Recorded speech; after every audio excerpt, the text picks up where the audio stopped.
Kirsten and Sean, pag sinabing Quezon Province, ano yung unang pumapasok sa isip nyo? Pahias Festival. Good one, good one. Longganisa. Longganisa, syempre kilalang kilala at marami pang iba, di ba? Pagkain, kultura, kompleto sa probinsyang ito. In fact, may mga prepare kami activities sa inyo. And yung mga heirloom recipes, tinatawag nilang sinulbot. Gagawin namin mamaya, tapos titikman natin. But I think, ang pinaka-interesting dito is ipapa-experience ko sa inyo yung tinatawag nilang tagayan. Ready kayo doon, ha? Yes! Ready? Game! Tara, let's go! Jason, palakpak. Mas masarap yung tagayan kapag meron tayong kutkuting solid. Kung makikita natin isang rason kung bakit din siya tinatawag na rocket stove, ayan, makikita nyo yung lagablab na meron siya. So ito yung isang step na paggagawa tayo ng french fries sa bahay, kadalasan marami sa atin hindi na ginagawa. Pina-parboil natin siya.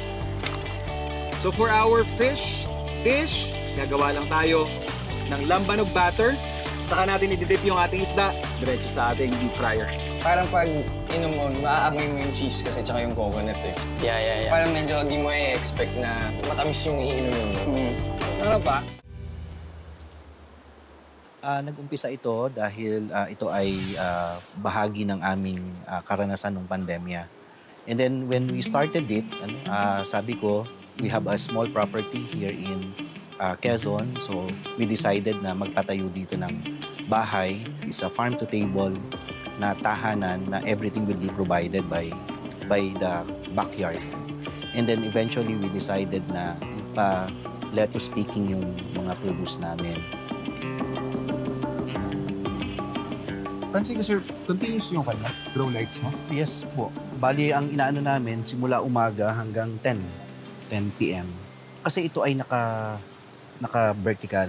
So kaya naglagay kami ng grow light. Kasi nagkaroon kami ng problem in the last 2 weeks dahil masyadong naging madagin. Oo, walang araw.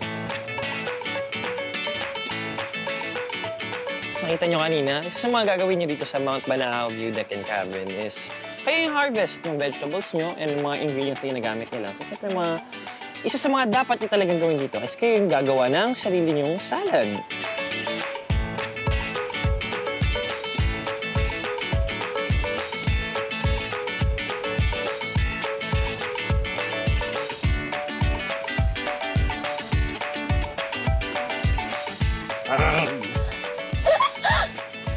Kumusta naman yung gawa natin?